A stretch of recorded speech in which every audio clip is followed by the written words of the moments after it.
Une réouverture de l'Opéra de Rome dès juillet, mais en plein air. Bien que l'Italie ait été durement touchée par l'épidémie de Covid-19, le surintendant de l'Opéra de Rome annonce une reprise des activités lyriques dès la mi-juillet. 1000 personnes pourront participer, en plein air, et à 1 mètre de distance, au Rigoletto de Verdi, dirigé par Daniel Gatti.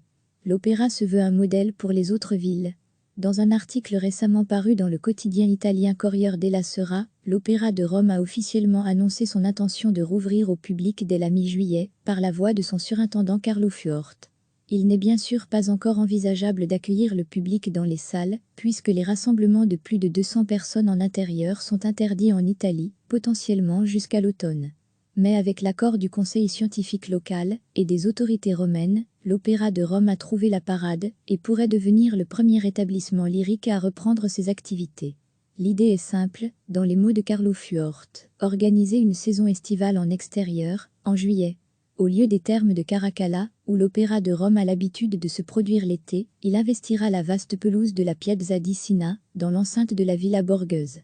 Il est possible d'y accueillir jusqu'à 1000 personnes, la limite maximale autorisée en extérieur, artistes et équipes techniques inclus, dans le strict respect des contraintes gouvernementales et des distances de sécurité. Il est prévu que les sièges soient espacés et rigoureusement numérotés.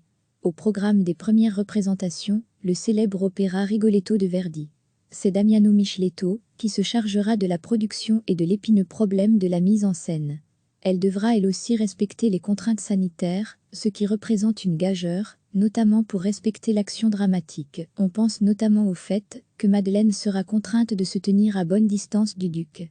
Mais, on le sait, en matière d'art, les contraintes peuvent s'avérer étonnamment stimulantes. Des projections vidéo pourraient notamment être mises à contribution. C'est Daniel Gatti, directeur musical de l'Opéra de Rome, qui assurera la direction de l'orchestre.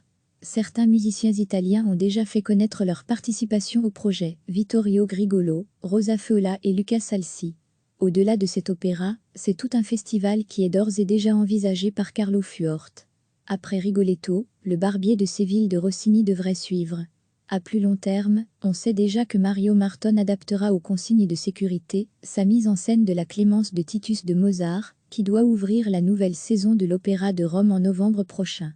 Cette initiative ne saurait véritablement être rentable, étant donné les importants moyens à mettre en œuvre et les restrictions au niveau du public, mais la direction de l'opéra espère pouvoir compter sur un amortissement des coûts, ainsi que sur un financement extraordinaire des théâtres par les autorités publiques. Par cette initiative, l'Opéra de Rome se veut un modèle pour les institutions culturelles des autres grandes villes. Bien que l'Italie ait été durement touchée par l'épidémie de Covid-19, le surintendant de l'Opéra de Rome annonce une reprise des activités lyriques dès la mi-juillet. 1000 personnes pourront participer, en plein air, et à 1 mètre de distance, au Rigoletto de Verdi, dirigé par Daniel Gatti. L'opéra se veut un modèle pour les autres villes. Dans un article récemment paru dans le quotidien italien Corriere della Sera, l'Opéra de Rome a officiellement annoncé son intention de rouvrir au public dès la mi-juillet, par la voix de son surintendant Carlo Fiorte. Il n'est bien sûr pas encore envisageable d'accueillir le public dans les salles, puisque les rassemblements de plus de 200 personnes en intérieur sont interdits en Italie, potentiellement jusqu'à l'automne. Mais avec l'accord du conseil scientifique local et des autorités romaines, l'Opéra de Rome a trouvé la parade et pourrait devenir le premier établissement lyrique à reprendre ses activités.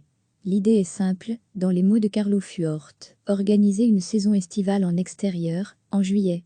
Au lieu des thermes de Caracalla, où l'Opéra de Rome a l'habitude de se produire l'été, il investira la vaste pelouse de la Piazza di Sina, dans l'enceinte de la Villa Borghese.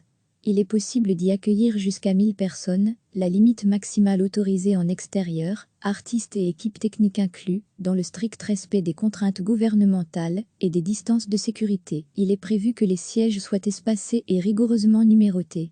Au programme des premières représentations, le célèbre opéra Rigoletto de Verdi. C'est Damiano Micheletto qui se chargera de la production et de l'épineux problème de la mise en scène. Elle devra elle aussi respecter les contraintes sanitaires, ce qui représente une gageure, notamment pour respecter l'action dramatique. On pense notamment au fait que Madeleine sera contrainte de se tenir à bonne distance du duc. Mais, on le sait, en matière d'art, les contraintes peuvent s'avérer étonnamment stimulantes. Des projections vidéo pourraient notamment être mises à contribution.